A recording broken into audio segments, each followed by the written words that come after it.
क्या हमारा इतिहास एक झूठ की नींव पर खड़ा है? क्या हमें दशकों तक ये बताया गया कि हम एक पराजित सभ्यता की संतानें हैं?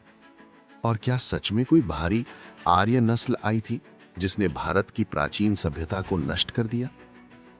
आज के इस एपिसोड में हम भावनाओं से नहीं, बल्कि तथ्यों, प्रमाणों और आधुनिक अकादमिक शोध के आधार पर यह समझने का प्रयास करेंगे कि आर्य वास्तव में कौन थे, आर्य शब्द का वास्तविक अर्थ क्या था और आधुनिक इतिहास इसे किस दृष्टि से देखता है।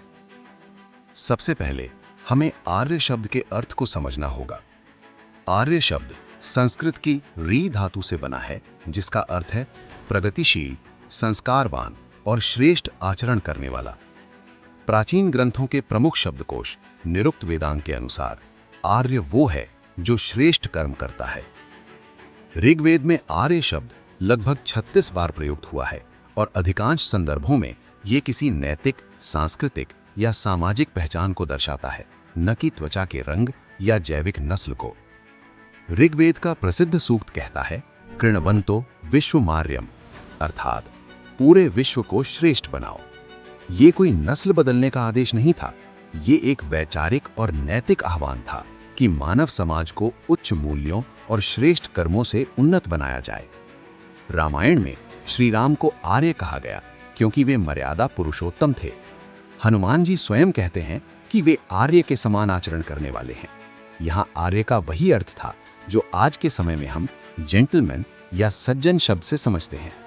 इससे ये स्पष्ट होता है कि वैदिक साहित्य में आर्य का प्रयोग मुख्यतः एक नैतिक, सांस्कृतिक और सामाजिक पहचान के रूप में हुआ है।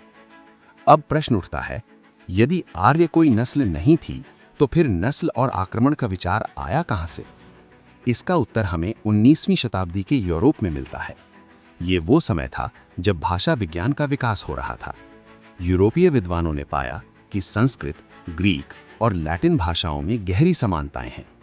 उदाहरण के लिए संस्कृत का मातृ अंग्रेजी के मदर से मिलता जुलता है और पितृ फादर से। इन समानताओं के आधार पर इंडो यूरोपियन भाषा परिवार की अवधारणा सामने आई।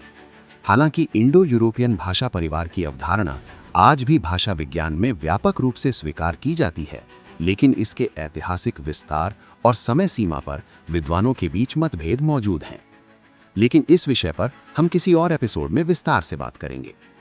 इसी दौर में जर्मन विद्वान मैक्स मूलर ने आर्यन लैंग्वेजेस शब्द का प्रयोग किया। उन्होंने इसे केवल भाषाई संदर्भ तक ही सीमित रखा। अपने जीवन के अंतिम वर्षों में मैक्स मूलर ने स्पष्ट रूप से कहा, आर्य एक भाषाई शब्द है, न कि नस्लीय। लेकिन इसके बावजूद आर्य नस्ल और आर्य आक्रमण का विचार फैलता चला गया। इसके दो मुख्य कारण थे। पहला कारण धार्मिक सीमा। उस समय के अधिकांश यूरोपीय विद्वान बाइबल की इस मान्यता को मानते थे कि सृष्टि केवल 4000 ईसा पूर्व पुरानी है।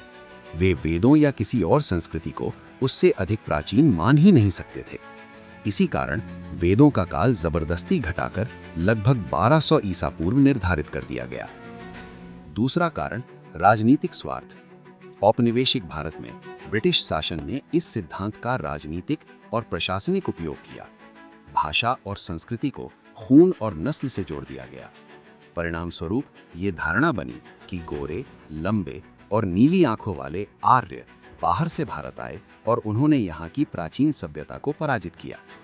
डिवाइड एंड रूल की नीति के तहत समाज को आर्य और द्रविड़ जैसे वर्गों में बांटा गया। 1901 की जनगणना में लोगों की नाक नापकर उन्हें जातियों में बांटा गया, जिससे सामाजिक विभाजन और भी कठोर हो गया। आज अधिकांश इतिहासकार 19वीं और 20वीं शताब्दी की आर्यन इन्वेजन थ्योरी, यानी एक अचानक हिंसक सैन्य आक्रमण की धारणा को स्वीकार नहीं करते। यहाँ ये समझना आवश्यक है कि आर्य आक्रमण सिद्धांत न तो केवल ब्रिटिश साजिश था और न ही पूर्णतः तटस्थ शोध।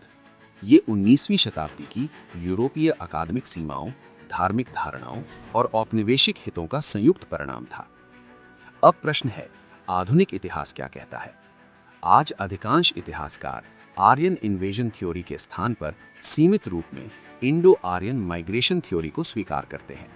इस सिद्धांत के अनुसार मध्य एशिया से कुछ मानव समूह धीरे धीरे कई शताब्दियों में भारतीय उपमहाद्वीप में आए।